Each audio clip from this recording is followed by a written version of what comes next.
Muy buenos días, muy buenas tardes o muy buenas noches, depende el horario que veas este video. Apicultura sin fronteras, Apiterapia sin fronteras y los canales de YouTube Apiterapia sin fronteras y Mundo Apícola te dan la bienvenida a una nueva conferencia. En el día de hoy vamos a hablar con la doctora Andrea Guarachi Pacheco, que es de La Paz, Bolivia. Pertenece a la Sociedad Boliviana de Apiterapeutas y la charla de hoy es mecanismos moleculares asociados al envejecimiento cardiovascular con el objetivo de la apiterapia. Doctora, ¿cómo le va? Buenas tardes o buenas noches en su país. Bueno, muy buenas noches acá en Bolivia, buenas tardes, buenos días, depende de la región en la que se encuentren. Yo encantada de participar en esta serie de conferencias. Gracias a la plataforma por darme la oportunidad de transmitir conocimientos muy importantes y en esta ocasión sobre el envejecimiento cardiovascular. Perfecto.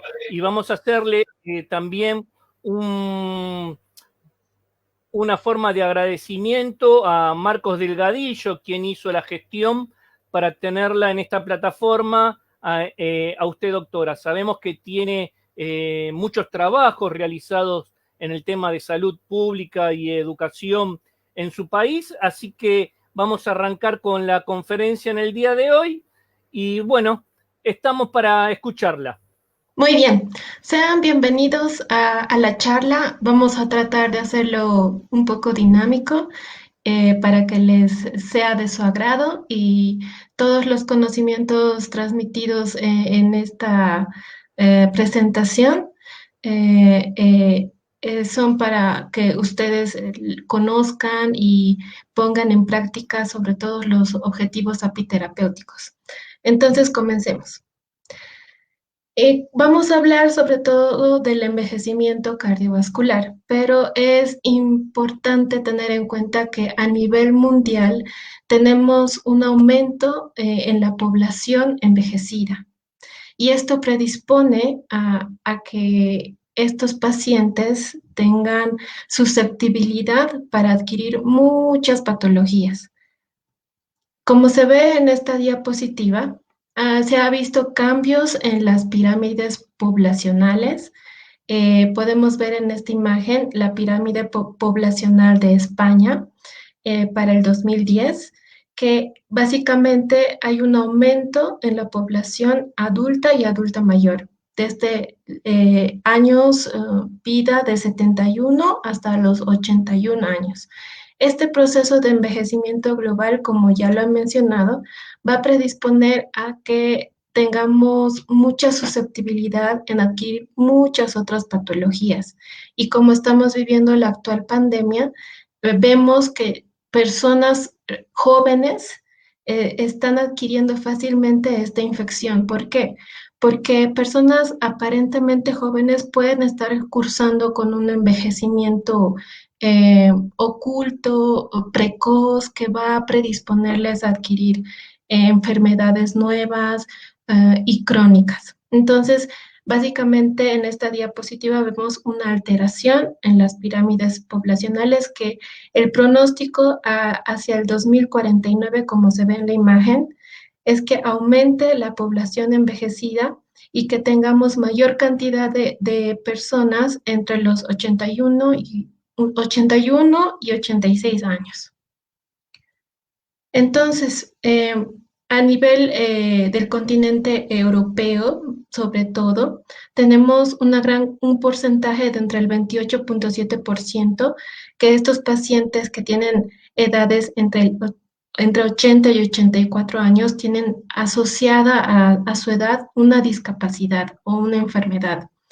Entonces, estas personas van a tener un envejecimiento hacia lo patológico y no así un envejecimiento fisiológico, que es lo que vamos a buscar y es lo que tenemos que tratar de potenciar en los pacientes. Entonces, tenemos que estimular a que un envejecimiento sea natural, que no sea un envejecimiento dirigido a la enfermedad, como se ve en la diapositiva, la diferencia que existe entre un envejecimiento fisiológico y otro patológico. Entonces, ¿por qué hago énfasis en estos conceptos? Porque todo médico cuando atiende consulta externa tiene la mayor cantidad de pacientes ancianos y estos pacientes ancianos siempre vienen con alguna patología asociada. Entonces, a futuro debemos nosotros mismos trabajar en que busquemos un envejecimiento natural y evitemos que nuestros ancianos lleguen a un envejecimiento patológico.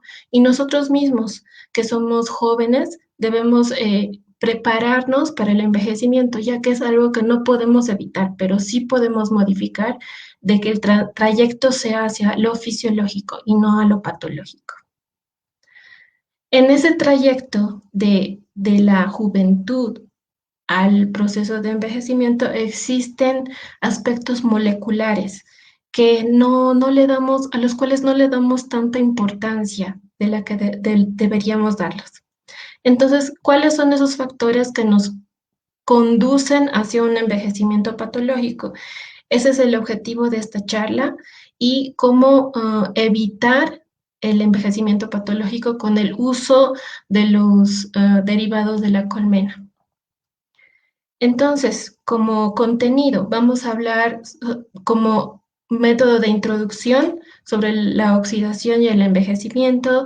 Vamos a hacer una reseña histórica sobre la medicina anti-aging, que está de moda en la actualidad. Vamos a hablar sobre la fisiología, la estructura de los vasos sanguíneos. Vamos a hacer hincapié sobre todo en los aspectos moleculares que nos inducen al envejecimiento cardiovascular y otros factores implicados. Vamos a hablar sobre las patologías vasculares más frecuentes y como último punto, pero no menos importante, vamos a hablar sobre la acción de los productos de la colmena y los objetivos apiterapéuticos. Comencemos entonces.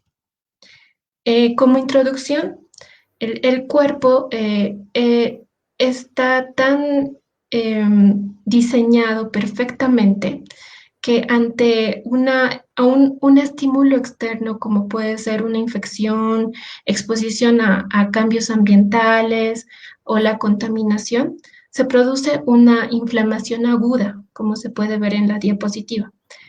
Y esta inflamación aguda es la respuesta normal o fisiológica del cuerpo ante efectos externos. Es normal, es fisiológica y de hecho es necesaria para la sostenibilidad de la vida. En cambio, existe una inflamación crónica que es sostenida en el tiempo, que es silente, es decir, que no se manifiesta, que es la respuesta patológica, es la que nos genera enfermedad. Entonces, esta inflamación crónica debe ser adecuadamente regulada y vamos a ver cómo se puede regular esta inflamación. Entonces, como todo médico que atiende consulta externa, vienen pacientes con clínicas superficiales, a veces que no nos indican el origen del daño que está cursando este paciente. Entonces, es función nuestra buscar la causa específica de esta clínica superficial, se podría decir.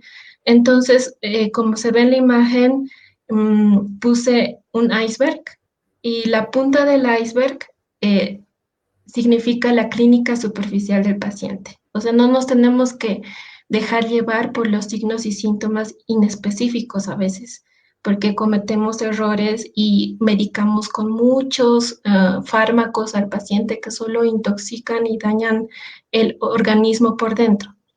Entonces, estos síntomas inespecíficos pueden ser secundarios a que están cursando con inflamación o envejecimiento oculto acelerado y se está manifestando como una patología de inicio muy precoz. Entonces, reitero, es importante no solo darle un vistazo al paciente, sino buscar el origen de las enfermedades. Y ahí está la clave para que el paciente se sienta mucho mejor. Entonces, muchos han relacionado el concepto de oxidación con envejecimiento y básicamente es lo mismo. Conforme nos vamos oxidando, nos vamos envejeciendo.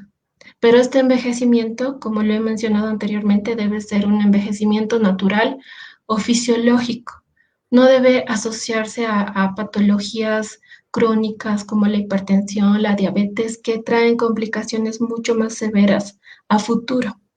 Entonces, en esta charla nos vamos a enfocar en el envejecimiento cardiovascular, sobre todo, y qué mecanismos moleculares estimulan el proceso de envejecimiento patológico. Como una breve reseña histórica, la medicina anti-envejecimiento o anti-aging, vamos a ver las siguientes diapositivas. Como pueden ver en las imágenes, muchas personas de la era antigua buscaban la vida eterna y la perpetuación de la juventud, es decir, buscaban longevidad. Y muchos asociaban a símbolos, como se ve en la imagen, y el más importante, el ave fénix, que para ellos representaba la juventud eterna. Entonces, tenemos jeroglíficos que nos dicen que ya para la Edad Media, ellos ya buscaban perpetuar la longevidad, evitar envejecer y evitar la muerte. Como se ve en esta diapositiva, muchas de las personas buscaban sanarse de patologías que estaban prevalentes en esa época, sobre todo en Oriente Medio y Grecia. Estas personas, como se ve en la imagen superior derecha, ingresaban a fuentes que según ellos, fuentes de agua que según ellos el agua que estaba en ese lugar les generaría una cura a sus enfermedades y salir rejuvenecidos. Si ingresaban muchas veces a esas fuentes de agua, evitaban el envejecimiento y perpetuar su juventud. Entonces, como vemos, desde mucho antes ya las personas buscaban evitar el envejecimiento. Y no es tanto en la actualidad evitar el envejecimiento como tal, sino evitar el envejecimiento patológico. Ya para años posteriores, siglos posteriores, se desarrollaron estrategias contra el envejecimiento y las enfermedades asociadas al mismo. En esta gráfica vemos procedimientos que en la actualidad, bueno, se han estudiado bastante, como la criopreservación, la ingeniería genética, la farmacoterapia, la ingeniería de tejidos y la restricción calórica que actualmente es el boom en la medicina ortomolecular y que le vamos a dar un poquito vamos a hablar de ella y ver cómo funciona.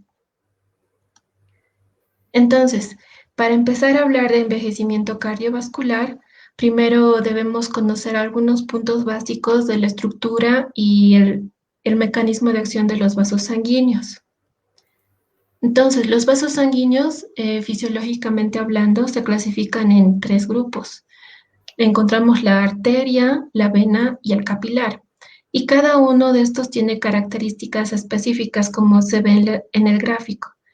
La estructura básicamente se diferencia entre la arteria y la vena, porque como pueden ver en el gráfico, tenemos tanto en la arteria como en la vena epitelio, una túnica íntima, túnica media y la adventicia, que es la parte superficial de los vasos.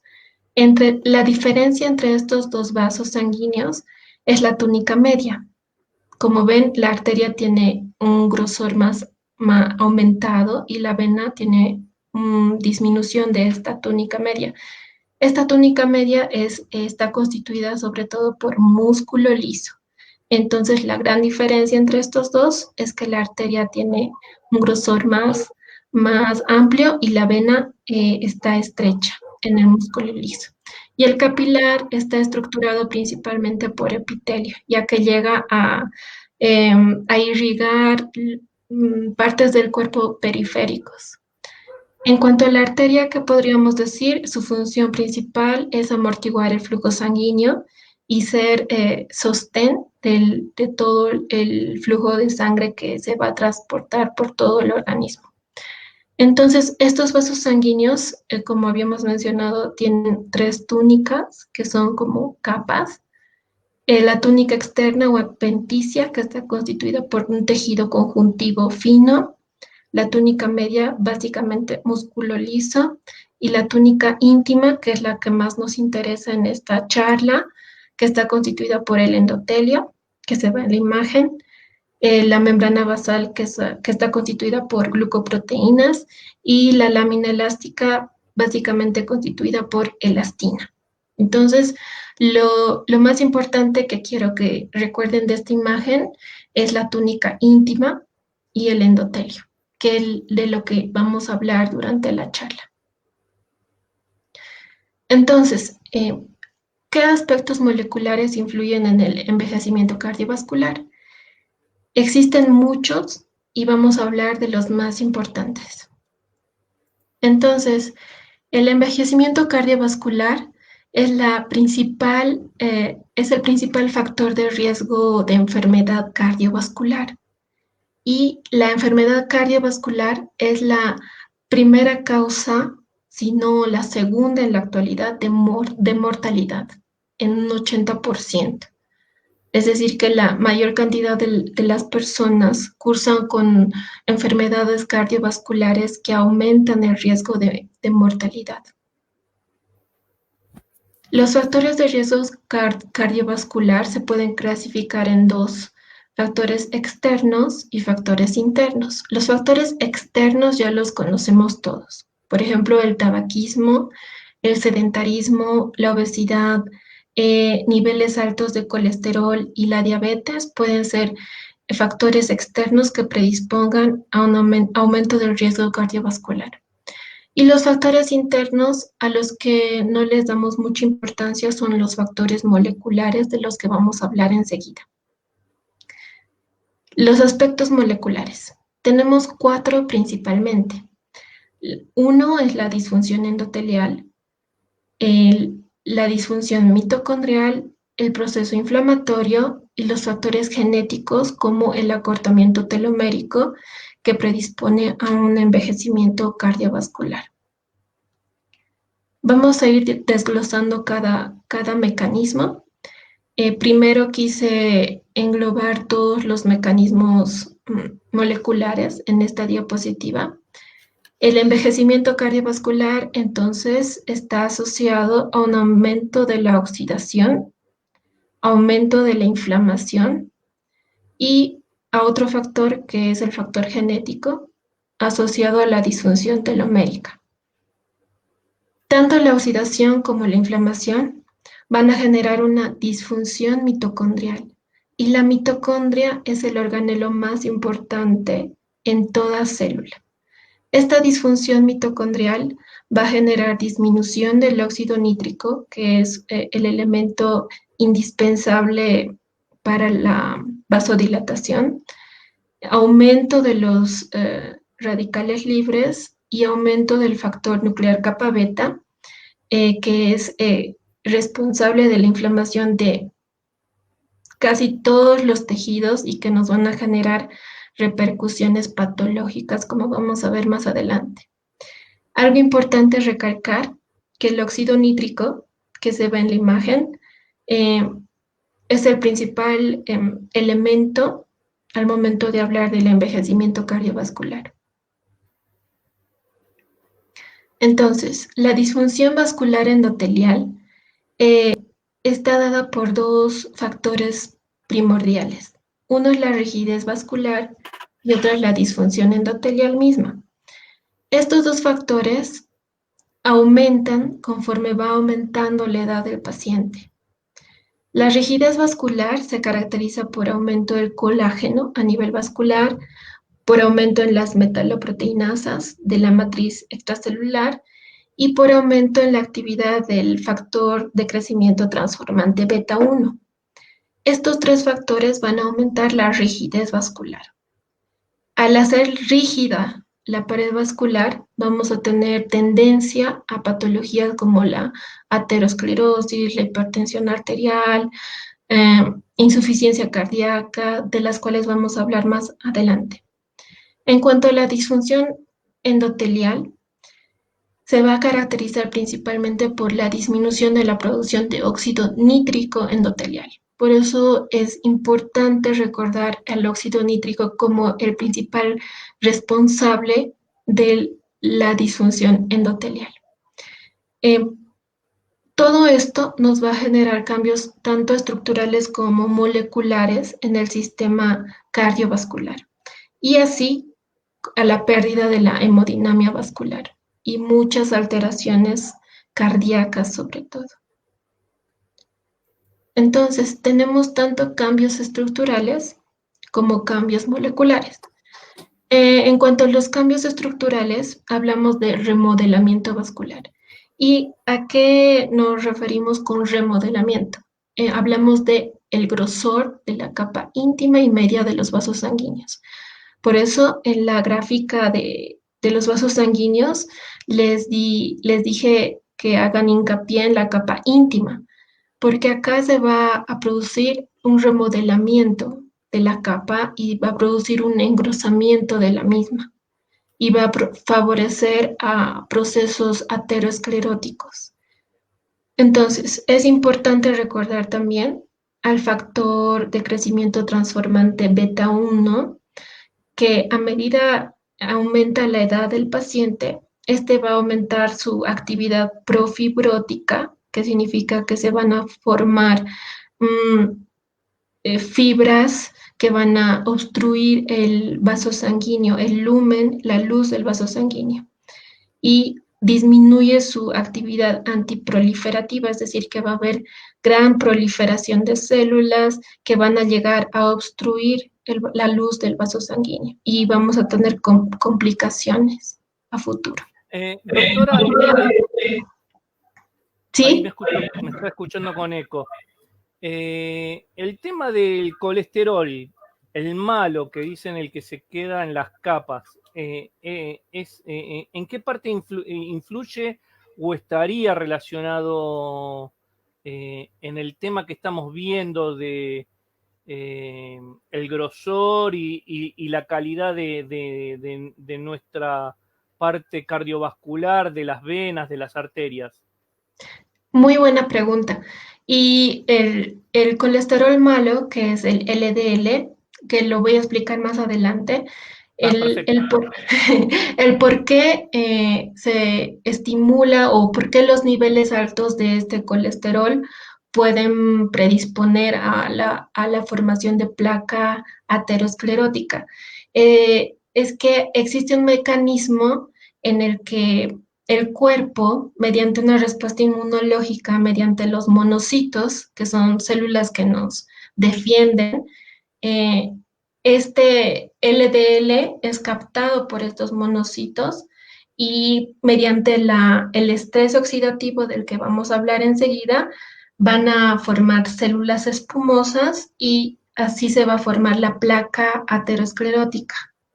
Y así posteriormente va a desarrollar hipertensión arterial, podemos desarrollar insuficiencia cardíaca, etcétera. Entonces, es importante los controles de colesterol, sobre todo el LDL, ya que este predispone, como mencioné anteriormente, a la formación de la placa aterosclerótica. Perfecto, doctora, muchas gracias.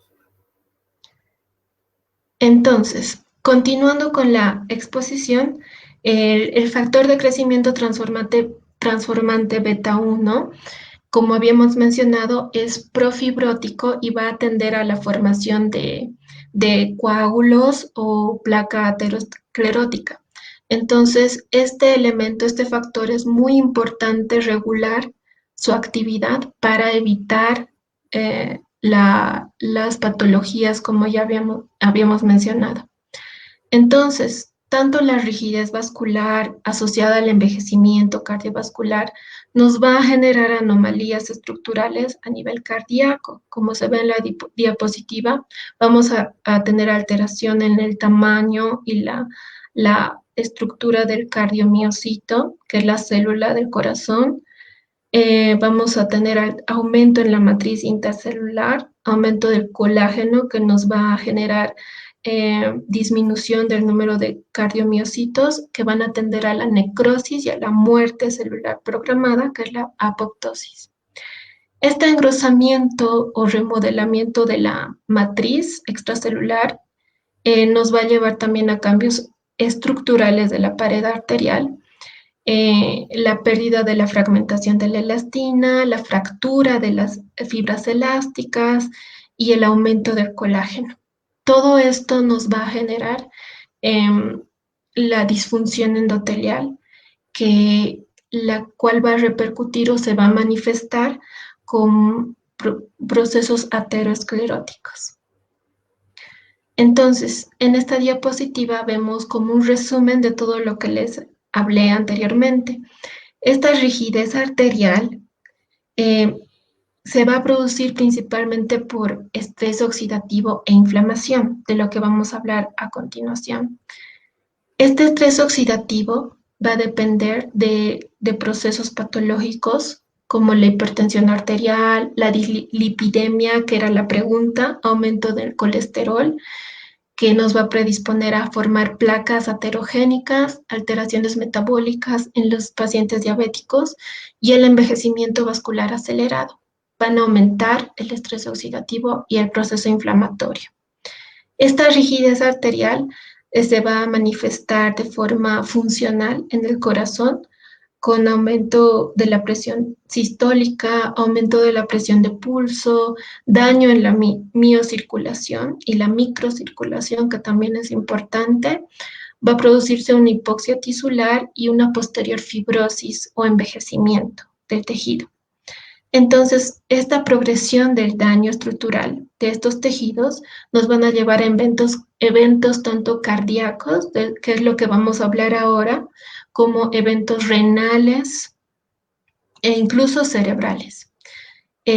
Como ven, puede repercutir tanto a nivel cardíaco como a nivel sistémico, el envejecimiento vascular. Entonces, la disfunción vascular endotelial está caracterizada por la alteración en la vasodilatación dependiente del endotelio. ¿Qué significa? El vaso sanguíneo ya no puede dilatarse, solamente se contrae y aumenta la presión sistólica, y por ese motivo se produce el envejecimiento cardiovascular. Este endotelio es el principal órgano afectado por el envejecimiento, si no el más importante. Cuando se produce el envejecimiento, no solo afecta el endotelio, que es el principal, sino muchos otros tejidos. El aumento en la edad puede generar una menor respuesta vasodilatadora en los vasos sanguíneos. Este endotelio se va a encargar de sintetizar dos sustancias importantes. En el lado izquierdo de la pantalla pueden ver la endotelina 1, que es sintetizada por el endotelio, y en la parte derecha el óxido nítrico, que también es sintetizado por el endotelio.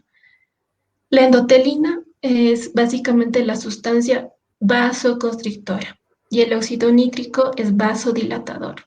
Entonces, ambos pelean, luchan para ver quién gana, si se podría decir.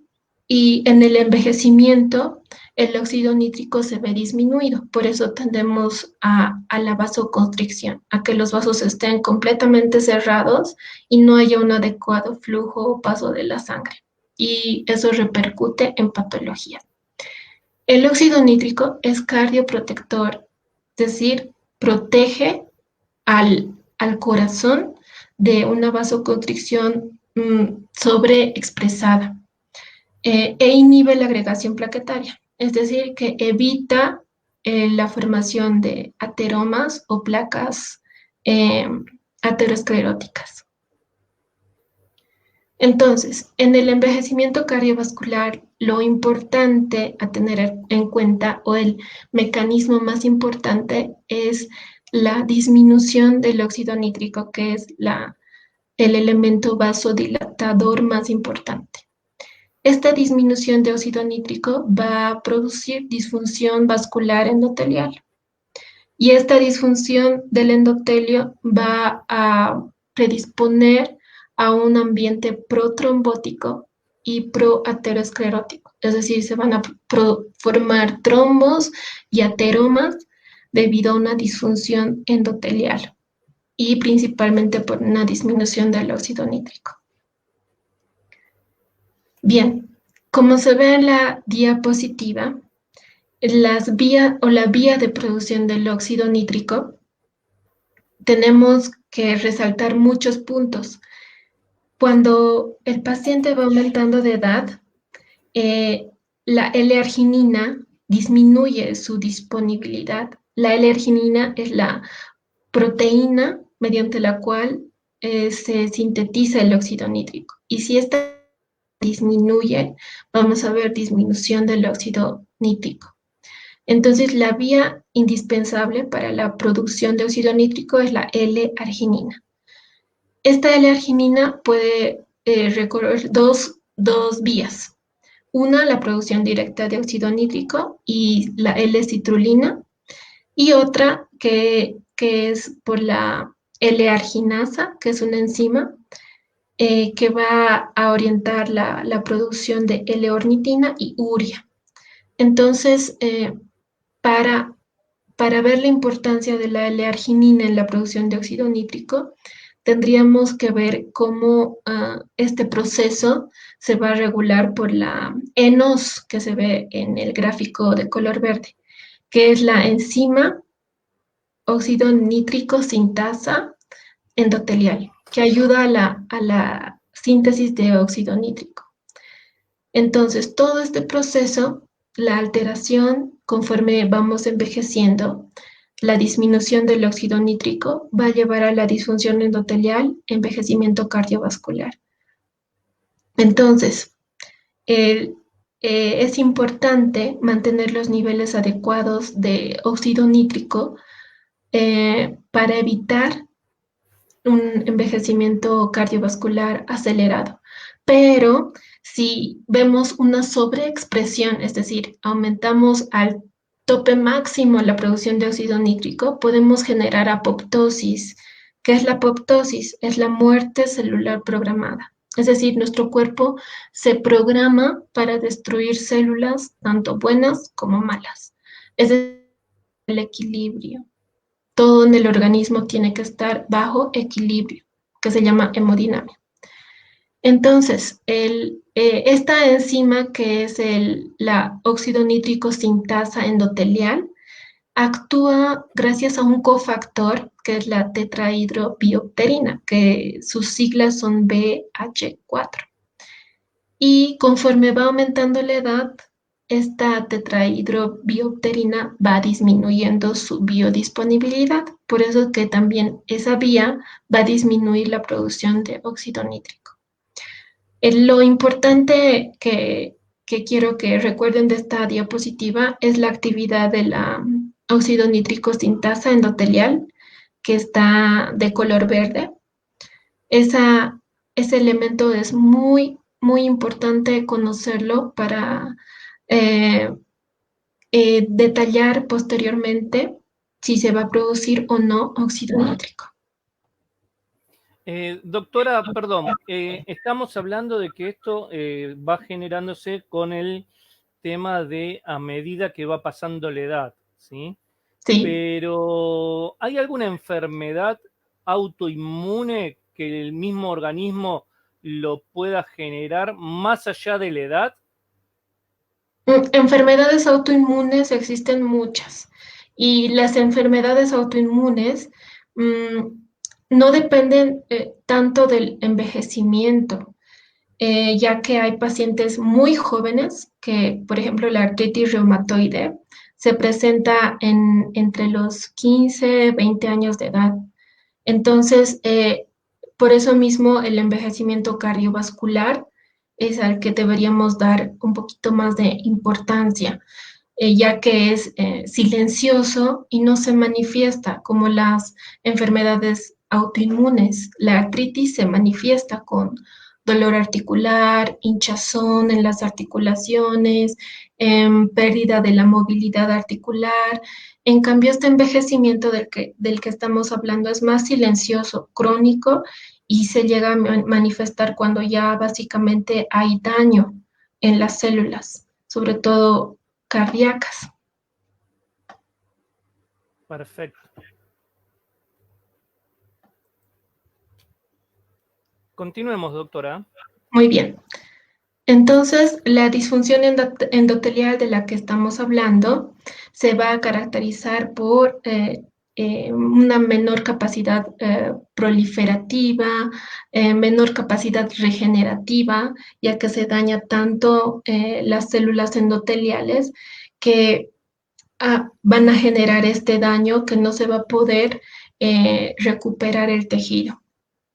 Y muchos de los factores que vamos a tocar enseguida, dentro de estos es el estrés oxidativo, otros factores como el acortamiento telomérico, desde el punto de vista genético, el envejecimiento de las células endoteliales.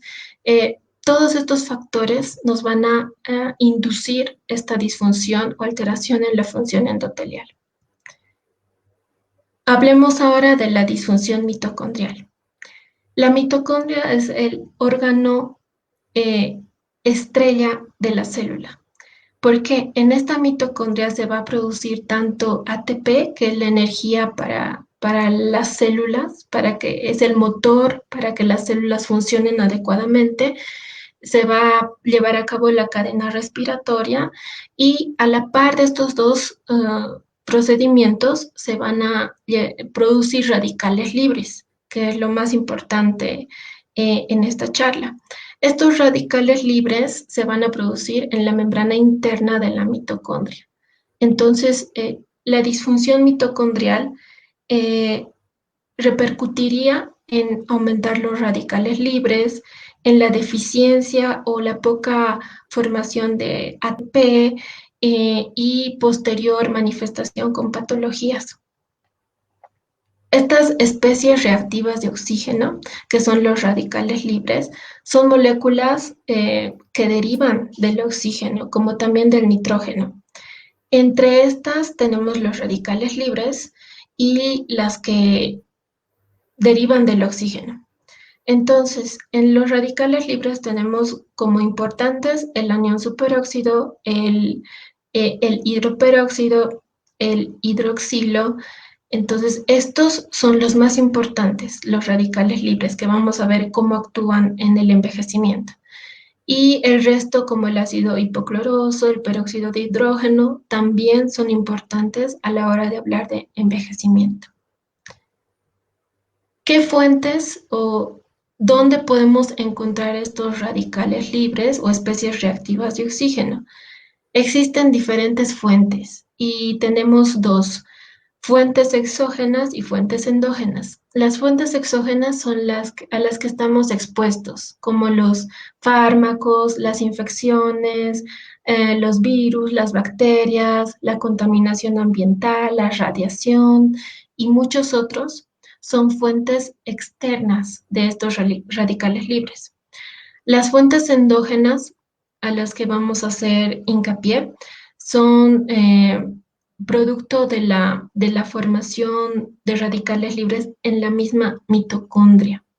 Entonces, importante saber que las fuentes exógenas es al medio ambiente al que estamos expuestos, a la contaminación a la que estamos expuestos.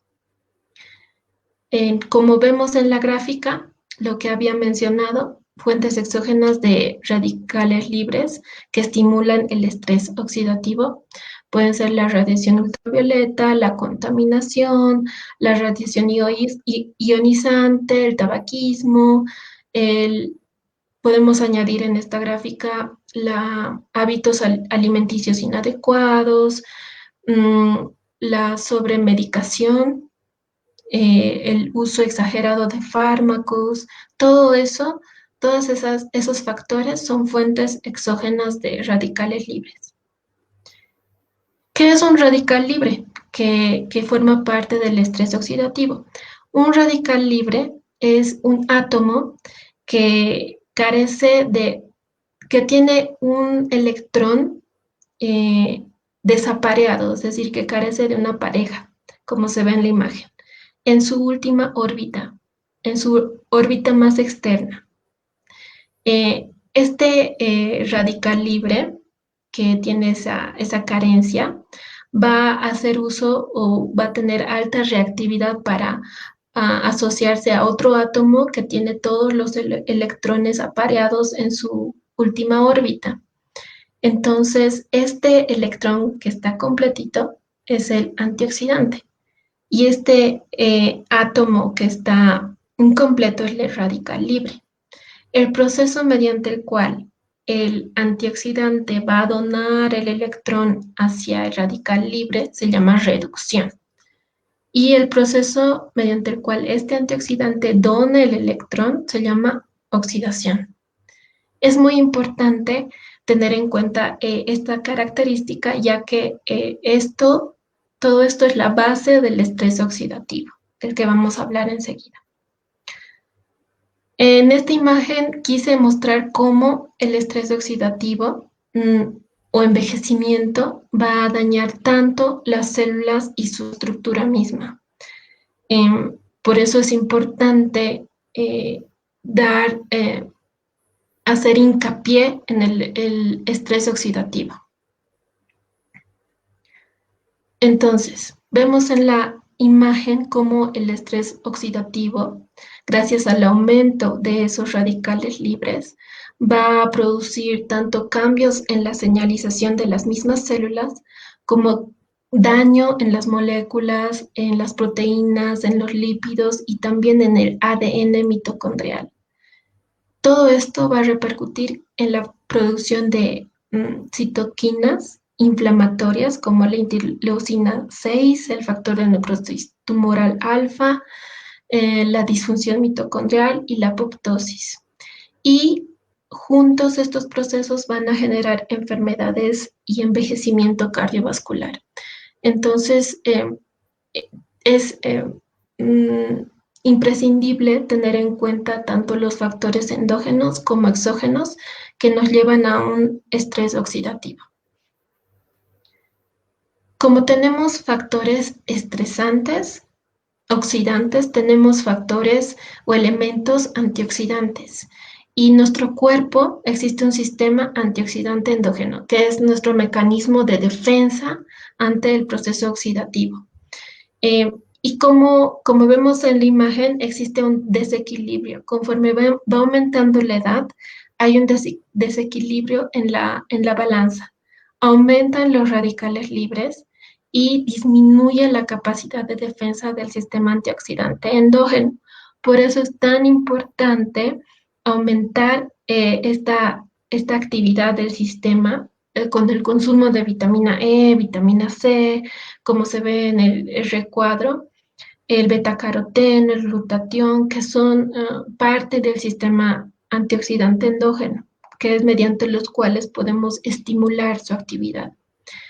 Este estrés oxidativo va a desequilibrar este proceso, que normalmente cuando no estamos expuestos a ningún exógeno, este se encuentra en equilibrio, pero conforme aumenta la edad y aumenta el estrés oxidativo, esto se va a desequilibrar. Y dentro de los radicales libres vamos a tener la inflamación, que forman radicales libres, como habíamos mencionado, el humo del tabaco, el exceso del ejercicio, los contaminantes. Quería preguntarle, el tercero me quedé pensando mucho tiempo. ¿Por qué el exceso de ejercicio? ¿No es que el ejercicio es salud y digamos, el exceso podría llegar a traernos otro tipo, digamos, de lesión articular, lesión muscular, pero también nos puede traer una lesión cardiovascular? Exactamente, todo exceso es malo. Es lo que siempre les digo a mis pacientes. Irse a un extremo es malo y no hacer ejercicio también es malo. Es importante mantener un equilibrio. No es no hacer ejercicio, es hacer ejercicio, pero eh, de forma equilibrada y conforme el cuerpo vaya respondiendo. Porque, por ejemplo, tuve muchos pacientes en consulta muy jóvenes que venían mencionándome, doctora, sabe que he exagerado todos estos 2 meses que he hecho ejercicio todos los días, 5 horas diarias, y me ha generado dolor articular, pérdida de la ganas de hacer las cosas y muchas repercusiones. Entonces, el exceso del ejercicio va a estresar al cuerpo y este estrés va a generar aumento del estrés oxidativo y nos va a generar también de forma secundaria aumento del envejecimiento celular. Entonces, todo esto está en equilibrio, pero si nosotros hacemos exceso de o consumo excesivo de algún alimento, vamos a desequilibrar este sistema y ahí vamos a ver muchas repercusiones. Perfecto.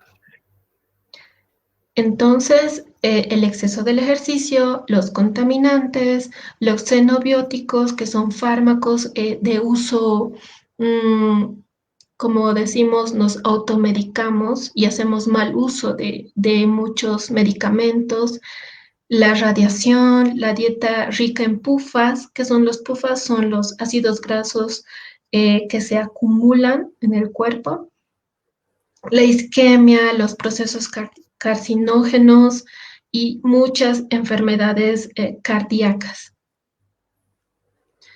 Entonces, el aumento de la edad va a generar un aumento del estrés oxidativo. Y este estrés oxidativo va a provocar un daño al ADN mitocondrial. No solo en el ADN mitocondrial, sino también en el núcleo. Pero el daño que se genera en el ADN es el más importante y es el que más repercusiones va a tener a futuro. Y estas repercusiones son las mutaciones genéticas y la apoptosis, que en esta charla nos enfocamos de la muerte celular de los miocardiocitos, es decir, de las células cardíacas, ya que el corazón es un tejido que tiene un metabolismo totalmente aeróbico, que significa que depende de la gran cantidad de mitocondrias que haya en este tejido. Es decir, el corazón para funcionar adecuadamente necesita de mitocondrias saludables y de una cantidad, de una gran cantidad que esté funcionando adecuadamente. Ahora sí, hablemos de la peroxidación lipídica en la génesis de la aterosclerosis, que es un proceso muy importante y podríamos hablar en otra charla de la peroxidación lipídica, ya que es muy amplio el hablar de lípidos, que son las grasas que consumimos muchos diariamente en alimentos como los carbohidratos, la comida chatarra, todos esos alimentos tienden a aumentar el colesterol y el colesterol malo en la sangre. ¿Y qué hace el cuerpo con este colesterol malo, que es el LDL? Como se ve en la imagen, eh, el endotelio, que es la línea de células que se ve en la diapositiva, el LDL que nosotros consumimos, que se va a metabolizar y se va a eh, transportar por medio de la sangre, se va a absorber, va a ingresar por el endotelio por medio de los radicales libres, que es el HERO, que son especies radicalarias de oxígeno. Cuando hay estrés oxidativo, por eso mismo recalco y hago hincapié, cuando hay estrés oxidativo, estas LDL van a atravesar fácilmente el endotelio y son las LDL, que es el colesterol malo. Cuando esta LDL atraviesa el endotelio por el estrés oxidativo, son captadas por los macrófagos. Entonces tenemos también una respuesta inmune, que es el monocito. Cuando el monocito está activado, se transforma en macrófago, capta estas LDL, las oxida y va a formar las células espumosas. Estas células espumosas van a formar o van a atraer plaquetas para que se formen la placa ateromatosa, que es la causante de que se produzcan muchas patologías cardiovasculares y aumentan el riesgo de mortalidad del paciente. Como se ve en la imagen, es así como se forma la placa ateromatosa que llega a ocluir la luz del vaso sanguíneo. Entonces, es importante evitar o controlar el estrés oxidativo para que estas moléculas de LDL, que es el colesterol malo, no ingresen al endotelio y no generen este proceso que es tanto oxidativo como inflamatorio. Entonces, también tenemos asociado al proceso oxidativo el proceso proinflamatorio. ¿Y quién comanda este proceso proinflamatorio? Es el factor nuclear kappa beta, el NF-kappa beta. Y quiero que recuerden muy bien este factor porque este factor es el desencadenante de muchas patologías. Y más adelante vamos a ver cómo los derivados de la colmena pueden inhibir este factor. Por eso es que la apiterapia es una de las terapias más nobles que nos permiten regular este proceso inflamatorio. Entonces, como vemos en esta diapositiva, el factor nuclear kappa beta es una proteína de transcripción que está activada, tiene un proceso de activación y de inactivación. Como se ve en la imagen, un daño celular puede activar toda la cascada para desencadenar la transcripción del factor nuclear kappa beta en el núcleo y generar citocinas proinflamatorias o genes inflamatorios. Entonces, estas citocinas o sustancias inflamatorias, los radicales libres, los lípidos, todos pueden o activar o inhibir el factor de necrosis tumoral alfa. ¿Y de qué depende su activación? Del IKK, que es el que permite la activación del factor nuclear kappa beta, y el que le inhibe es el IKB. Entonces, debemos buscar terapéuticas que estimulen al IKB para que inhiban la transcripción genética del factor nuclear kappa beta y así evitar una sobreexpresión inflamatoria.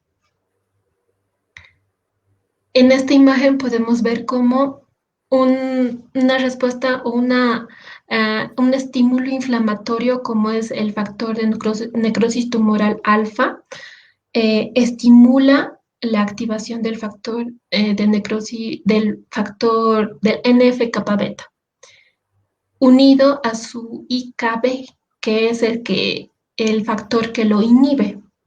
Cuando este inhibidor se encuentra ausente, el NF-kappa beta ingresa fácilmente a la célula, se produce su transcripción genética y genera procesos inflamatorios. Entonces, es importante conocer todo este mecanismo para tratar adecuadamente a los pacientes que nos visiten en consulta. La sobreactivación de este factor va a producir una inflamación crónica que nos va a predisponer a muchas patologías y el objetivo de la charla de hoy son las patologías cardiovasculares.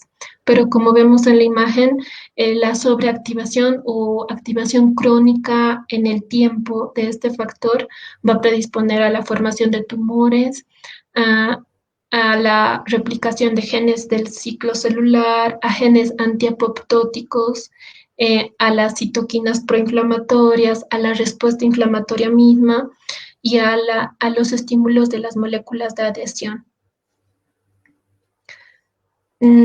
Conforme va aumentando la edad, entonces, va aumentando la expresión de este factor nuclear kappa beta y va disminuyendo la activación de este inhibidor del factor nuclear kappa beta. Por eso es que conforme vamos envejeciendo, vamos presentando procesos inflamatorios por la sobreexpresión de este factor. Entonces, es importante tener en cuenta este elemento a la hora de buscar el origen de las patologías de los pacientes. Y en esta imagen vemos como el factor nuclear kappa beta repercute a todo nivel, tanto a nivel inmunológico como a nivel de la respuesta inflamatoria, generando proinflamación. Disminuye la producción de factores antiapoptóticos, estimula la producción de células o elementos proinflamatorios como las citoquinas y muchos procesos, como se ve en la imagen, que nos van a generar muchas patologías como la artritis misma, como las enfermedades cardiovasculares, el Alzheimer, el Parkinson. Es el principal factor que va a generar inflamación. Dentro de los últimos mecanismos asociados a envejecimiento cardiovascular tenemos los factores genéticos, que son básicamente, vamos a hablar de los telómeros. ¿Y qué son los telómeros? Son la porción final de los cromosomas en la imagen, que son los extremos. Estas estructuras se encargan de proteger al cromosoma y darle estabilidad. Si no existieran telómeros, el cromosoma al dividirse, porque existen divisiones consecuentes, al dividirse se produciría una ruptura y generaríamos muchas alteraciones genéticas. Entonces, los telómeros son los que protegen los extremos de los cromosomas. Entonces, este telómero está regulado por una enzima que es la telomerasa, de la cual depende mucho su actividad que influye en el envejecimiento. Entonces, la longitud telomérica es la que más nos interesa, porque cuando existen telómeros muy cortitos, no llegan a proteger o darle estabilidad adecuada al cromosoma. Por eso es que llegamos a envejecer muy rápido. Y esta longitud telomérica depende también del estrés oxidativo que ya les había mencionado en las anteriores diapositivas. Entonces, lo más importante es recordar que la actividad de la telomerasa, que es la enzima que regula la función del telómero, es el mecanismo más importante. En esta diapositiva vemos que conforme vamos va transcurriendo nuestras etapas de crecimiento, desarrollo hasta el envejecimiento, los telómeros se van acortando cada vez más hasta quedar sin telómeros, como se ve en la imagen. Entonces, la ausencia de telómeros y la ausencia en la actividad de la telomerasa predispone a un envejecimiento muy acelerado. Y esto no solo sucede en pacientes ancianos, puede ocurrir también en pacientes jóvenes. Entonces, conforme vamos envejeciendo, se van acortando los telómeros y va a disminuir la actividad de la enzima reguladora de los telómeros, que es la telomerasa. Y esta disminución va a aumentar la actividad de la P53, que es una proteína importantísima, que es la protectora del genoma, que se encarga de reparar nuestros genes cuando hay alguna alteración, o si el gen está muy dañado, va a generar apoptosis, o sea que va a eliminar esas células alteradas. Entonces es muy importante tomar en cuenta la actividad de la telomerasa. Y esto va a generar cambios a nivel metabólico y también a nivel de la mitocondria. Sumado todo esto, va a aumentar el envejecimiento y la enfermedad cardiovascular. Y no solo vamos a ser predisponentes al desarrollo de la enfermedad cardiovascular, sino también de otras enfermedades. Dentro de otros factores implicados, podemos mencionar al estrés psicosocial, que es un factor muy importante a la hora de hablar del envejecimiento. Todo proceso de estrés nos va a llevar a un proceso de estrés oxidativo, como lo habíamos mencionado anteriormente, y este aumento en los radicales libres nos va a desencadenar un envejecimiento más acelerado. Es decir, podemos ser jóvenes, nos podemos ver jóvenes, pero por dentro podemos estar envejeciendo muy, muy rápido. El sedentarismo y la inactividad física. Por eso decía, no significa, la doctora me dijo que hacer ejercicio me va a generar inflamación o me va a envejecer. No, tenemos que hacer actividad física, pero conforme el cuerpo se adapte. Es decir, no podemos sobrecargar al cuerpo, porque si sobrecargamos y exageramos en la actividad física, activamos el estrés oxidativo y de igual manera llegamos a un envejecimiento acelerado. Pero si hacemos actividad física regular, equilibrada, podemos llegar a evitar envejecer prematuramente. La restricción calórica es uno de los de actual uso en la medicina ortomolecular. ¿Qué quiere decir restricción calórica? Evitar el consumo excesivo de los carbohidratos. Y esta restricción calórica también puede ir asociada a un ayuno intermitente, es decir, hacer horas de ayuno y ingerir comida con de moderada cantidad, hacer otro lapso de ayuno y consumir otros alimentos de forma periódica. Esta restricción calórica se repercute al ver disminución del estrés oxidativo, disminución en el proceso inflamatorio y repercute también en la salud cardiovascular. Otro factor importante es la sincronización de los relojes biológicos. ¿Qué quise mostrar en esta diapositiva? Nuestro organismo, como tal, todos los órganos tienen un reloj, es decir, que funcionan a determinados momentos del día. Estos relojes biológicos deben estar sincronizados, es decir, tiene que haber sincronía con la hora, por ejemplo, de dormir y al despertar.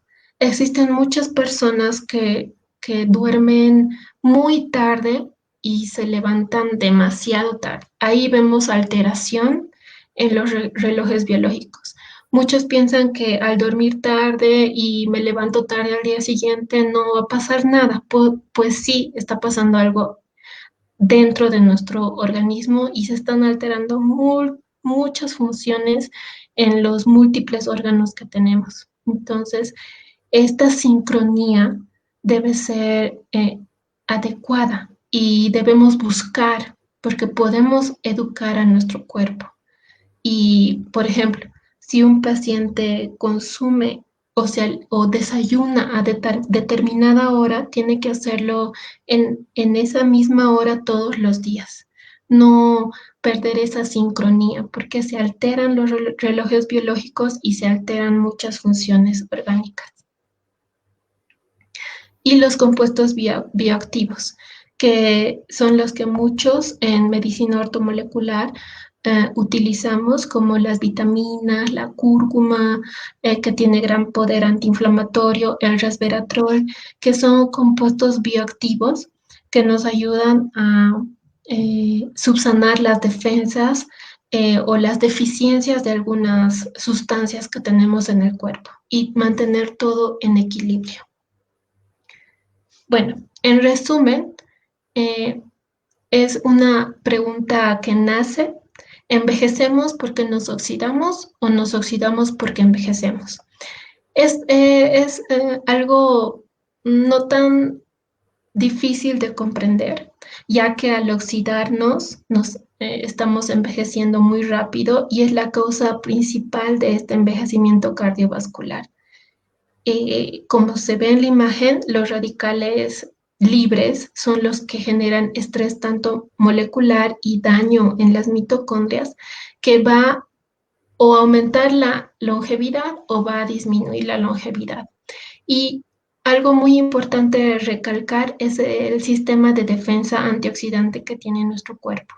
Tenemos que consumir vitaminas, hacer bastante ejercicio, tener hábitos dietéticos saludables y como vamos a ver a continuación, la apiterapia es una terapia muy beneficiosa para eh, evitar el estrés oxidativo prolongado.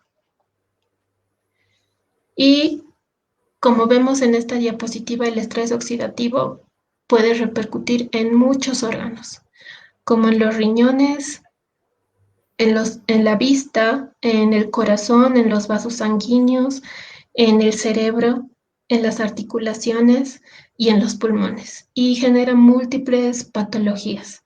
Entonces es importante tener en cuenta este estrés oxidativo a la hora de saber que tenemos que consumir sustancias antioxidantes. Y no solo por la pandemia por la que estamos pasando actualmente, nos interesa de repente tomar vitamina C.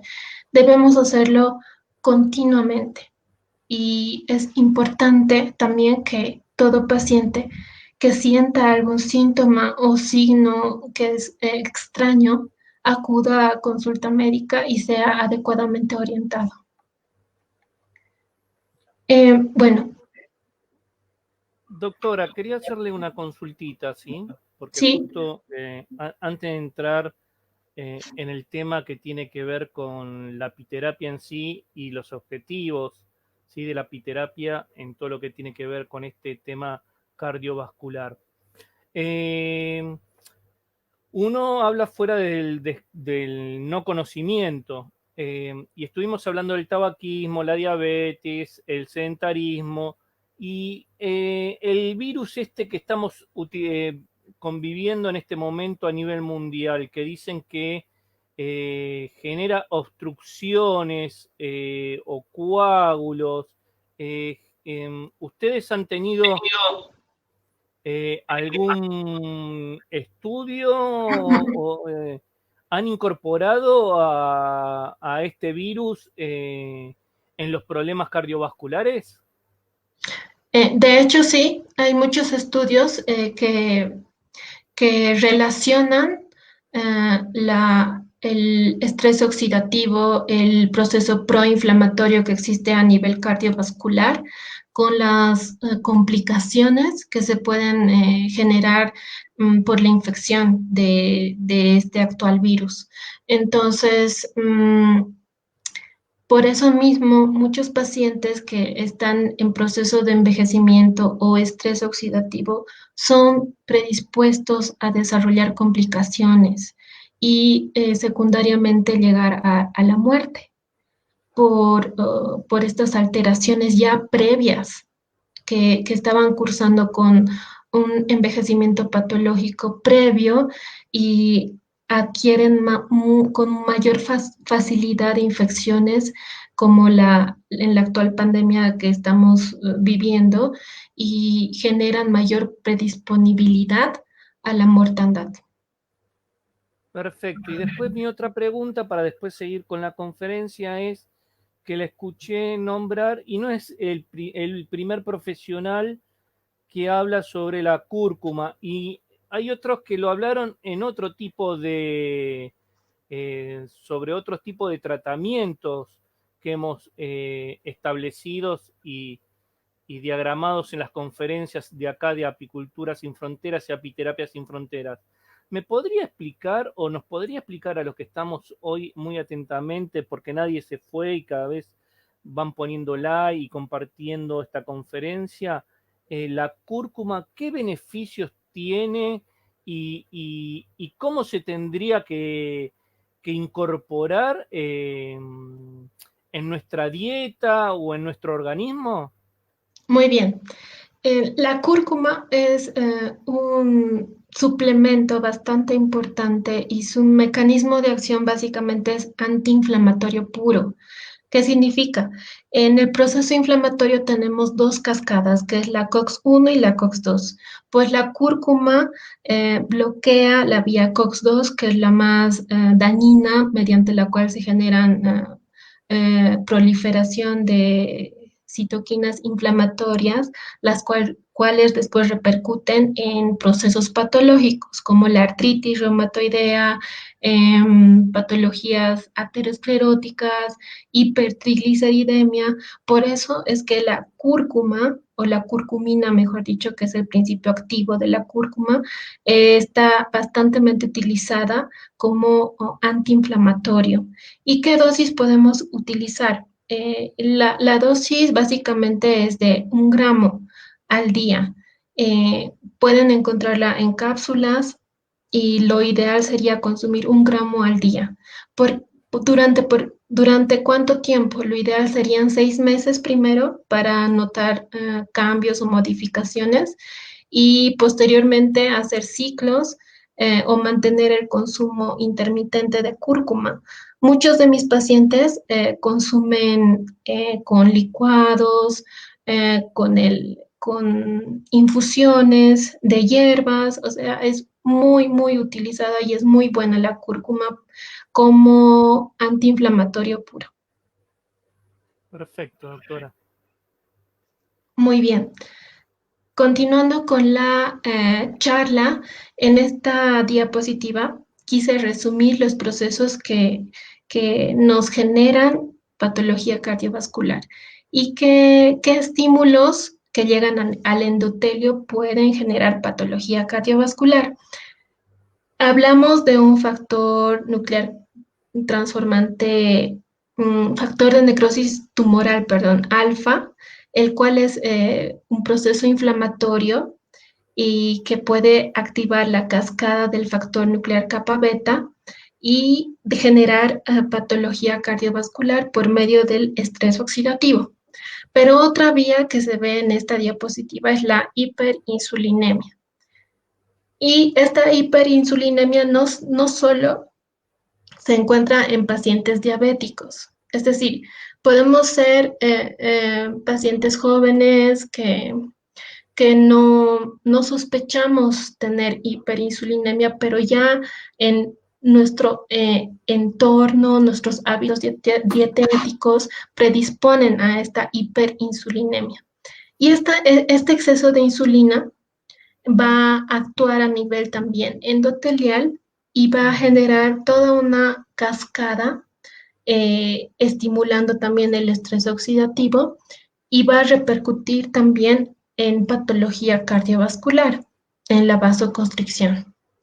Entonces, no solo es una única vía la inflamatoria y la oxidativa, sino también la hiperinsulinemia, que es bastante estudiada en la actualidad, a la cual podemos designar una nueva charla y detallar el mecanismo por el cual se produce. Perfecto. Entonces, entrando a las patologías cardiovasculares más frecuentes, tenemos las siguientes. La angina de pecho, que es el dolor característico en el dolor precordial, el infarto agudo de miocardio, la hipertensión arterial, la insuficiencia cardíaca, las arritmias, las trombosis, las úlceras varicosas son enfermedades cardíacas y vasculares muy frecuentes. ¿Y qué tienen en común todas estas? Que están sobreactivadas dos vías, la oxidación y la vía inflamatoria. Entonces, el tratamiento integral debe ser básicamente usando todos estos mecanismos, como la dieta saludable, la actividad física equilibrada, el tratamiento farmacológico, sí, en algunos pacientes mantenemos el tratamiento farmacológico y el uso de la apiterapia, de la cual vamos a hablar a continuación. En en cuanto a la visita que nos hacen los pacientes a consulta, no es que quitamos el tratamiento farmacológico de entrada. Tenemos que hacer un tratamiento a la par, es decir, tratamiento farmacológico junto con la apiterapia, para que esta apiterapia, que es básicamente una terapia muy noble, vaya a sustituir poco a poco los fármacos o los tóxicos en exceso que hayamos utilizado antes. Entonces, es importante tener en cuenta el tratamiento integral, que no solo sea uno, que sean varios. Entonces, ¿cómo evitamos el proceso de envejecimiento prematuro y o patológico? Acudiendo a control médico periódico. En este control médico tiene que hacerse un manejo más individualizado. El profesional médico solicitará laboratorios para detectar estrés oxidativo. Eh, Vamos a hacer hincapié también en los signos y síntomas que sean poco comunes, pero buscando el origen de la patología por la que está cursando el paciente. Vamos a evitar el estrés emocional, básicamente ser positivos. Eso es fundamental. Y hay estudios que corroboran que pacientes que tienen una vida más positiva tienden a evitar el estrés oxidativo. El consumo de los productos de la colmena es muy importante, la sincronía en las horas de sueño y vigilia también. La dieta saludable y la restricción calórica, como hemos visto, es muy beneficiosa, y la actividad física. Vamos a hablar ahora de los mecanismos de acción de los productos de la colmena y cuáles son los objetivos apiterapéuticos, que es muy importante, y en la experiencia que tengo en el manejo de los productos de la colmena han dado muchos beneficios en pacientes que vienen con bastante inflamación, y a la hora de ver los laboratorios vemos que cursan con estrés oxidativo bastante acelerado. La apiterapia ha dado muy buenos resultados. Los productos de la colmena, como sabemos, la miel, la jalea real, el propóleo, son bastante utilizados, y muchos expertos ya han mencionado en muchas charlas anteriores los beneficios que han encontrado con esta terapia. Entonces, los mecanismos de acción, tanto de la apitoxina, que es el veneno de la abeja, como los productos de la colmena, básicamente se los quise resumir en esta diapositiva. Tienen un efecto antiinflamatorio puro porque inhiben el factor nuclear kappa beta, del que hemos hablado bastante. Regulan la oxidación y potencian el sistema antioxidante endógeno que forma parte de nuestro cuerpo. Inhiben la peroxidación lipídica, es decir, que van a regular el metabolismo de los lípidos a nivel de las células. Y la modulación epigenética, que es la memoria transgeneracional. ¿Qué significa transgeneracional? Que se van heredando patologías de nuestros padres, de nuestros bisabuelos, a veces de nuestros tatarabuelos. Entonces, la apiterapia tiene muchos beneficios. Y un mecanismo de acción que me faltó añadir aquí es la mitocondriogénesis. Como habíamos mencionado, el corazón es el órgano que requiere de gran cantidad de mitocondrias, y la apiterapia estimula la mitocondriogénesis, es decir, la formación de muchas mitocondrias.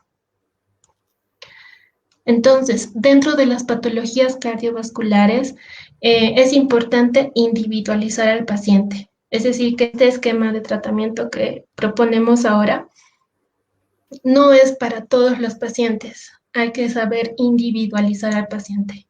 Entonces, el veneno de abeja que produce un proceso antiinflamatorio, como hemos mencionado anteriormente, podemos administrarlo de forma oral o parenteral. De forma oral, ¿a qué dosis? Entre 20 a 30 gotas día. Y a dosis parenteral podemos utilizar dosis bajas de infusión. Esta infusión tiene que ser lenta y diluir 2 a 10 unidades internacionales. Podemos hacerlo cada 15 días o cada 30 días, dependiendo de la patología del paciente. El Doctora, propósito, perdón, ahí ustedes en Bolivia consiguen el tema del veneno de abeja en forma en gotas y qué proporción utilizan, cuál sería la concentración que tienen, porque a veces explicar así no quiero que se ponga ningún apicultor a querer disolver extracto de veneno. Supongo que eso ya debe venir desde el laboratorio, ¿cierto? exactamente, sí. El veneno de abeja que viene en gotitas viene en una concentración del 3%. Entonces, la dosis oral, por eso mismo le he explicado en la gráfica, entre 20 a 30 gotas es ideal al día. Y en consulta manejamos también dosis parenteral por medio de infusiones.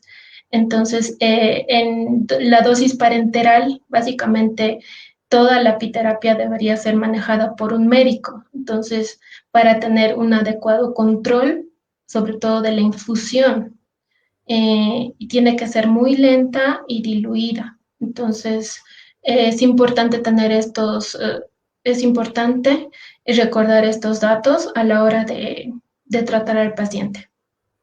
Y la edad, porque ya veo que enseguida me empiezan a salir por todas las redes preguntando a partir de qué edad se podría utilizar este tipo de tratamiento. La edad, básicamente, se puede tanto a nivel pediátrico como en adultos. No, no hay contraindicaciones como tal, pero siempre recalcar la individualidad del paciente, siempre hacer un chequeo previo, siempre pedir un laboratorio de control, ver que el paciente tenga mm, todos los niveles de lípidos, de factores inflamatorios, oxidativos, dentro de parámetros normales, pese a que la apiterapia no tiene contraindicaciones.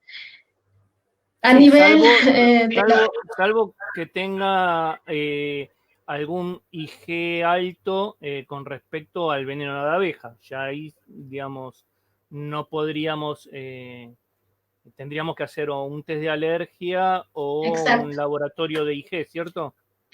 Exacto. Previamente, antes de iniciar el tratamiento con apiterapia, siempre en consulta se hace el test de alergia. Y si el paciente es sensible, se hace un proceso de adaptación, es decir, iniciar con dosis pequeñísimas hasta que el paciente se vaya adaptando. Se puede hacer ese procedimiento, pero siempre hacer el test de alergia, como se ha mencionado. Perfecto. Ujú. El otro derivado de la colmena que podemos usar es el propóleo, que tiene principalmente su efecto es evitar el estrés oxidativo, disminuir la inflamación y disminuir la remodelación tisular, que como habíamos explicado, la remodelación es la causante del engrosamiento de la pared vascular. Y se la puede usar por vía oral. Lo ideal serían 20 gotas al día. Esto para adultos, ya para dosis pediátricas tendríamos que hacer kilo peso. La jalea real, la miel y el pan de abejas tienen en común que son antioxidantes y evitan el envejecimiento prematuro. Es decir, desde ya podríamos consumir jalea real, miel y pan de abejas para evitar envejecer de forma prematura. La vía por la cual se consume es la vía oral y podemos indicar 10 gramos al día.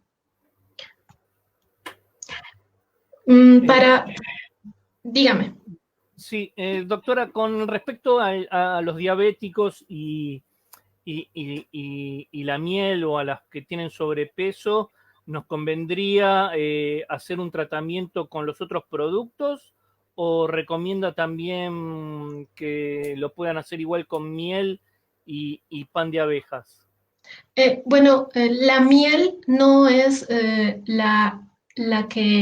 la causante de elevar el azúcar en la sangre, ni es la causante de aumentar el peso a nivel de la grasa que se deposita a nivel abdominal. No, ese es un conocimiento eh, muy mal adquirido, se podría decir, ya que la miel pura no genera complicaciones y sería ideal consumir, si no es la totalidad de los 10 gramos al día, la mitad para evitar pensamientos negativos, pero la miel como pura no genera complicaciones y no tendríamos por qué tenerle miedo. Si en el caso de pacientes diabéticos también se prescribe miel o jalea real, porque la miel regula los niveles de insulina y podríamos hablar en otra charla también de ese aspecto. Y con respecto al horario, ¿esto es en ayunas en cualquier momento del día? ¿En cuándo lo recomienda usted? La miel podríamos consumirlo con el desayuno, en licuados o después del desayuno, ya que en la mañana es el momento ideal para consumir los nutrientes, porque el organismo está en pleno metabolismo y vamos a ver mayor absorción. Perfecto. Muy bien. ¿En qué nos basamos? Esta charla tiene evidencia científica, no es que nos inventamos. Entonces, los artículos científicos que vamos a presentar a continuación fueron gracias al doctor Jagua, Andrés Jagua de Colombia, que le envío mis saludos y mis agradecimientos, ya que gracias a él pudimos ver los siguientes artículos. En este artículo vemos cómo la jalea real tiene grandes beneficios a nivel biológico, no solo a nivel cardiovascular, sino también en diversas enfermedades cerebrovasculares. Es decir, la jalea real, como los derivados de la colmena, tienen funciones moleculares ya estudiadas. No es una terapia que ha nacido recién, es una terapia ya estudiada y hay artículos científicos que la corroboran. En este otro artículo vemos cómo la función antioxidante del propóleo disminuye la hiperlipidemia y disminuye los factores aterogenéticos. Entonces, el propóleo, tanto la miel, disminuye la capacidad o la formación de placa ateromatosa y disminuye el factor de riesgo cardiovascular. Este otro artículo vemos como el estudio en ratas, el veneno de abeja tiene beneficios a nivel cardíaco. Presentan disminución de la remodelación vascular, disminución del factor oxidativo y disminución del proceso inflamatorio. En esta otra imagen vemos cómo el efecto de la miel a nivel cardiovascular en mujeres posmenopáusicas. Tiene también funciones antropométricas, es decir, que modifican también la estructura de muchos de los procesos que generan el estrés oxidativo. En este otro artículo vemos cómo la melitina, que es el elemento principal del veneno de la abeja inhibe la aterosclerosis y evita que los lípidos se acumulen para generar los ateromas. Y este otro artículo en donde el veneno de la abeja es la vía principal, es la antiinflamatoria.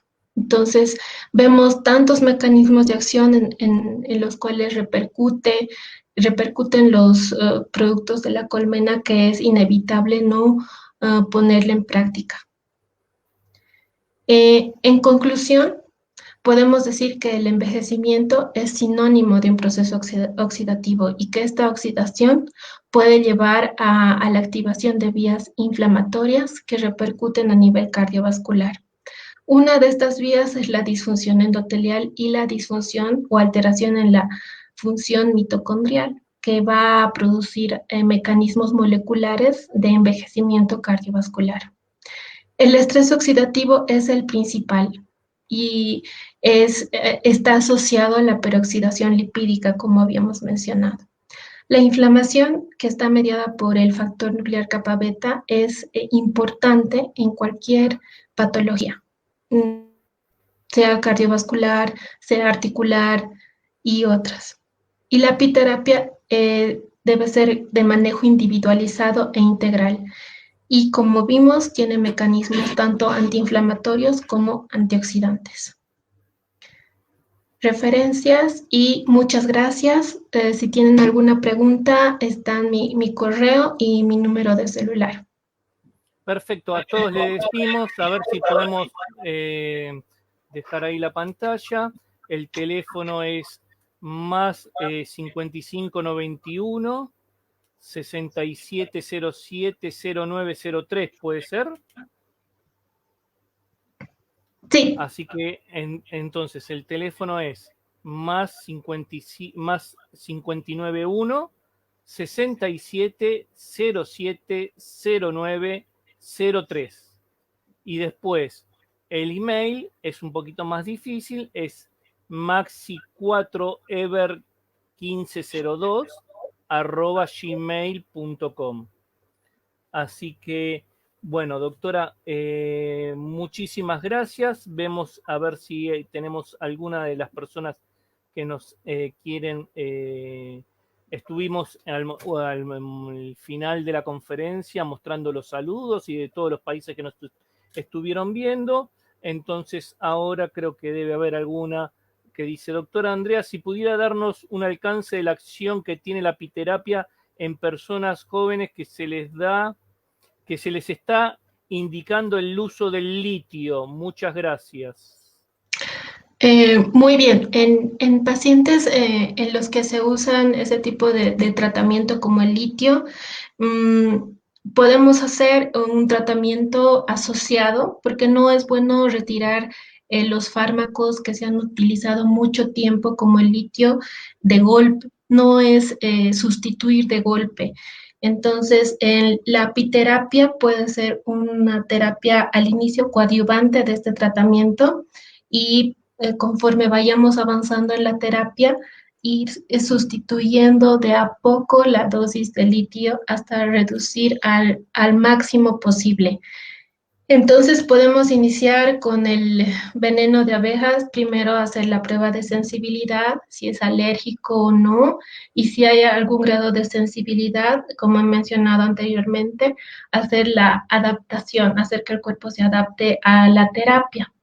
Podríamos iniciar con veneno de abeja, propóleo, la jalea real, iniciar a dosis pequeñitas y ir tomando, consumiendo los productos de la colmena por 6 meses, ir viendo resultados y conforme vayamos viendo esos resultados, ir modificando la terapia. Perfecto, doctora. También está el tema de las personas que hacen tratamientos oncológicos, ¿sí? Más precisamente la quimioterapia, que dicen que es uno de los factores o uno de los peligros que afecta muchísimo lo que es la parte cardiovascular y el tema de las venas. Para estas personas, ¿tiene alguna recomendación especial, alguna en particular? En los pacientes oncológicos, sí, específicamente se está produciendo un estrés oxidativo y un proceso inflamatorio muy amplio. Entonces, los beneficios que van a tener al consumir los productos de la colmena es muy amplio. Entonces, recomendaría iniciar con la jalea real, que es la que más utilizamos en los pacientes oncológicos, y también aumentar el omega 3, que es bastante importante, la vitamina C, la vitamina D, que es inmunomoduladora, que en los pacientes oncológicos es bastante importante subir o potenciar el sistema inmune, y la cúrcuma, como habíamos hablado, también es uno de los elementos a usar. Perfecto, doctora. La voy a poner en primer plano para que estuvimos ya 1 hora 35, una gran charla. Quiero felicitarla de parte de todos los que hacemos Apicultura Sin Fronteras, Apiterapia Sin Frontera, nuestros canales de YouTube, que ahora tenemos el canal de YouTube Mundo Apícola, Apiterapia Sin Fronteras, en donde va a estar esta conferencia, y en el canal Apicultura Sin Frontera Conferencias, que también va a estar en esa plataforma. La voy a poner en primer plano para que les dé un mensaje a todas las personas que en el día de hoy estuvieron atentos de tantos países que estuvimos nombrando: Chile, Costa Rica, Argentina, Bolivia, Paraguay, Venezuela, Cuba, Estados Unidos, Honduras, Colombia, Perú. Hay muchísimas personas en las cuales estuvieron atentos en el vivo, que eso es importante. Sabemos que en todas las plataformas esta conferencia va a quedar grabada, así que en el transcurso de los días también van a estar viendo esta conferencia, y ya de antemano sabiendo la capacidad, y cuando uno le llegó por Marcos Delgadillo de la Sociedad Boliviana de Apiterapeutas su currículum, tiene un extenso currículum a nivel lo que tiene que ver con salud pública, que es muy interesante, así que desde nuestra redacción le agradecemos porque tiene un gran trabajo realizado en su país, y bueno, ya se presentó en varios congresos, así que quiero dejarla en primer plano para que les deje un mensaje a todas las personas, sean apicultores o no, que estuvieron en la conferencia de hoy, y una reflexión para que nos empecemos a cuidar un poquito mejor, porque lo que aprendimos hoy es que todo implica más allá de la edad, que no, esa parte no la podemos ninguno detener, Exacto. podemos tener una mejor calidad de vida. ¿Sí? Ujú. La escuchamos entonces. Muy bien, yo encantada, agradecida por la oportunidad que me dan de poder transmitir el conocimiento. Reflexión, eh, a los pacientes: acudir a tiempo a consulta médica, no esperar que una patología que está empezando con síntomas o signos inespecíficos se transforme en una complicación, o sea, ya tarde. A los apicultores, apiterapeutas, siempre en consulta, valorar al paciente como persona, no la enfermedad misma, sino a la persona que estamos tratando. Y todo con la ayuda de nuestro Padre del Cielo, que es el Dios creador de todo lo que existe. Todo es posible. Pacientes que vienen muy desanimados, hay que subirles el ánimo, y conforme vaya avanzando la terapia, vemos resultado. Entonces, eh, les agradezco la oportunidad. Saludos a todos los que han estado atentos a esta charla, y espero de verdad desde el fondo de mi corazón les haya servido bastante. Muchas gracias. Muy bien, doctora, muchísimas gracias. Si me aguarda un segundito en el previo, saludo a las personas y nos quedamos un ratito más hablando nosotros, si es tan amable. Claro que sí. Bueno, bueno, gente, en el día de hoy, un domingo, muchos nos venían reclamando qué pasaba con Apicultura Sin Fronteras, que no estaba haciendo tantas conferencias como veníamos, que a veces teníamos hasta 3 o 4 conferencias por semana. Le decimos a todos que, bueno, nos estamos encontrando en un momento del año en el cual los que estamos en el hemisferio sur estamos con muchas actividades, en el caso personal de nosotros moviendo muchas colmenas, haciendo muchas revisiones y asesorías. Entonces todo lo que es Latinoamérica está en el tema de campo. Recién se están acomodando los apicultores del hemisferio norte, sean la parte de España o desde Colombia, pasando por México, Miami, que tenemos muchísimas personas ahí. Era por eso que en estos días estamos dando una conferencia y estuvimos casi 10 días sin poder darlas porque tanto los ponentes como nosotros nos encontrábamos en el campo y bueno, de ahí que pudimos abrir un canal nuevo, entonces ahora vamos a tener bien definido lo que es Apiterapia Sin Fronteras en el canal de YouTube, Apicultura Sin Fronteras Conferencias también en el canal de YouTube y Mundo Apícola, como siempre, ahora destinado a todo lo que tiene que ver a campo y manejo de colmenas. Por eso le digo a todos, suscríbanse en los 3 canales, porque de esa forma, tanto en la página oficial de Apicultura Sin Fronteras, le van a llegar notificaciones en el momento que estamos por dar una conferencia o subimos una conferencia. Para los que no tuvieron la oportunidad, en el día de hoy subimos un Zoom muy interesante de Moisés Asís, se lo recomiendo. Tratamos de ponerlos en algunos grupos de Facebook,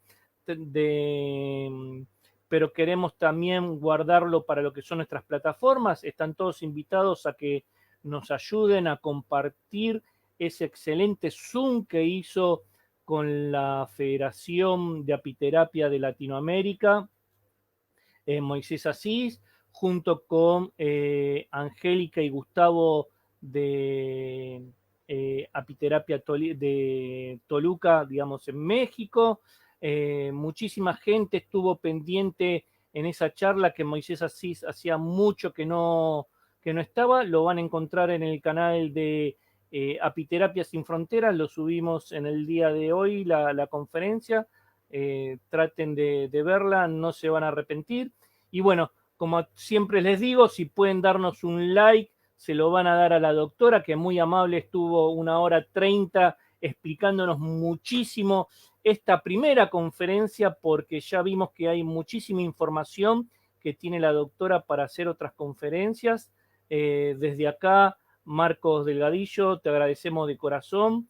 Estás aportando muchísimo y dando muchísima difusión a lo que es la apiterapia a nivel de Latinoamérica, en lo que es la nueva sociedad de apiterapia que está teniendo tu país. Estás mostrando todos los integrantes. La verdad los felicito porque están trabajando, no hace mucho que se creó, pero están trabajando muy bien. Entonces quiero hacerte extensivo esta felicitación a vos y a cada uno de los miembros que pertenecen a la Sociedad Boliviana de Apiterapia. Y después también Angélica Gustavo, muchísimas gracias de México. Después tenemos a José de Ecuador, también muchísimas gracias por el apoyo. Tenemos después a Luciana Gersi desde Perú, profesionales que están en una etapa de querer dar muchísimos conocimientos a todo el público en general y al sector apícola en especial en esta época de pandemia.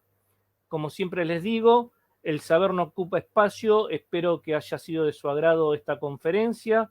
Seguramente ya la semana que viene nos vamos a ver con 2 o 3 conferencias que, porque les dije que estábamos en el campo, las habíamos trasladado para la semana que viene. Ingresen a los 3 canales de YouTube, suscríbanse porque estamos subiendo, esto nos dio que podamos tener muchísimo material para publicar sobre distintos manejos para los que se dedican a la apicultura.